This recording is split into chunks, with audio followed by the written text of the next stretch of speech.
సహోదరులు, భక్తి సింగారి యొక్క అనుభవంలో దేవుడు ఆయనకు బయలుపరిచిన మర్మములను అనుదినము పంచుకున్నారు. దైవ మర్మములు. నన్ను పాతిపెట్టు దినమునకు ఆమెను దీని నుంచుకున్న నీయుడి. యోహాను సువార్త 12:7. యోహాను 12వ అధ్యాయంలో యేసుక్రీస్తు ప్రభు బేతనీయకు మూడోసారి వెళ్ళినట్టు చూచుచున్నాము. ఆ సమయము నుండే మరియ విలువైన అచ్చ జటామాంసి అత్తరు యేసు యొక్క పాదములకు పూసెను. ఇల్లంతయు అత్తరు వాసనతో నిండి త్రోవను పోవువారు సహితము ఆ సువాసనను పొందిరి. ఆ విధముగానే మన క్రైస్తవ వ్యక్తిగత, కుటుంబ, సంఘ జీవితంలో ఉండవలెను. మన ప్రక్కన పోవువారు కూడా ప్రభు యొక్క మాధుర్యమును మన ద్వారా అనుభవించవలెను. గృహము అను పదము సమాధానము, సంతోషము మరియు విజయమును గూర్చి బోధించుచున్నది.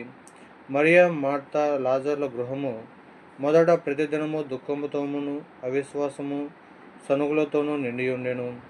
అయితే ఇప్పుడు సమాధానము, సంతోషము, విజయములతో నిండి ఉన్నది.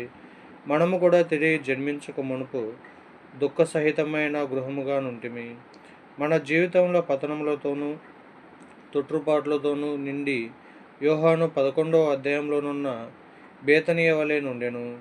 యేసుక్రీస్తు ప్రభు యొక్క శక్తి ఈ కుటుంబంలోనికి వచ్చినప్పుడు ఆ గృహము సంపూర్ణమైన సమాధానంతోనూ, సంతోషముతోనూ, సహవాసముతోనూ, ఆరాధనతోనూ, విజయంతోనూ నిండెను.